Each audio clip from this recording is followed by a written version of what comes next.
The Snow Monkey Park. Everyone's seen photos of these Japanese macaques bathing in hot springs in the mountains. When I got there though, it wasn't quite what I'd pictured. We took 3 trains from Tokyo to get here.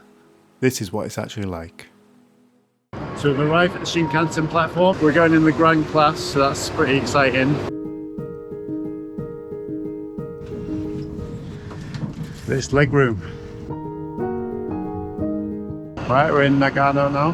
Feels a bit cooler here, it's in the mountains. We took a local train line from Nagano to Yudanaka. From the station, we headed to our Ryokan.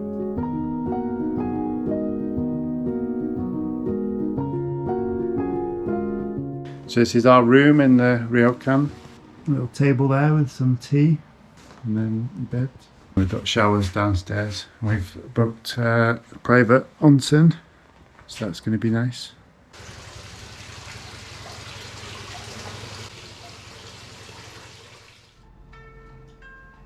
So we're going to have the traditional Japanese breakfast now.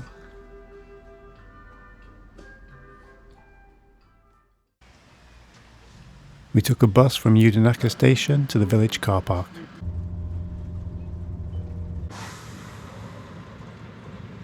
So we've arrived at the Snow Monkey village now. Got to trek about 40 minutes up the hill. Apparently it can be quite difficult with the snow and ice. It's getting slippy now.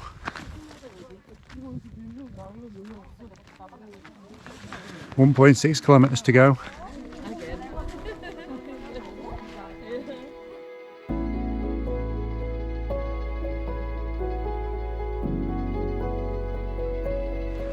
You can really start to smell the sulphur of the hot springs now. After a long winding walk, we arrived at the park.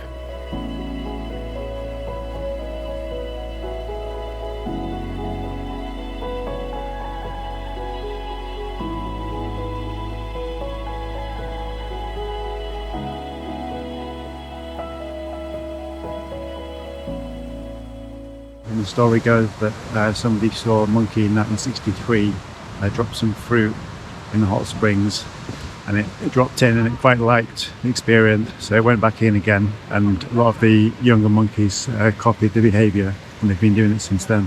So you've got the 2 main areas here, down by the river, and then up the stairs just past the waterfall.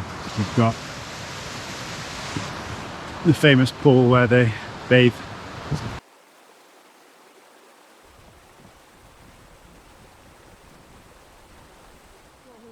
Look, there they are.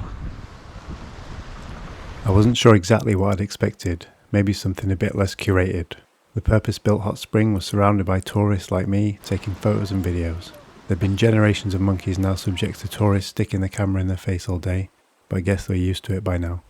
The monkeys are wild animals though, park staff feed them but they're free to leave.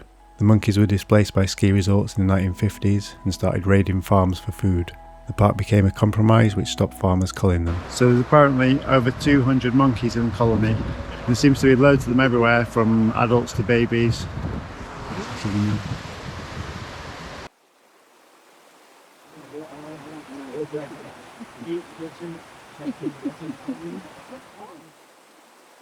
After a couple of hours in the park, I managed to get a few good shots on the camera.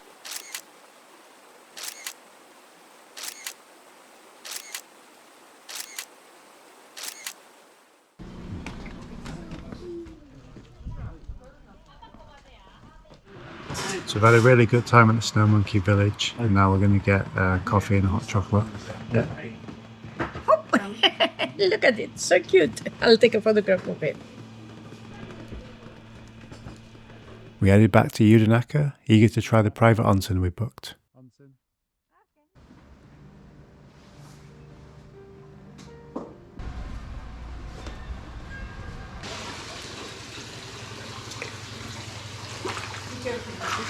Just going into the onsen now.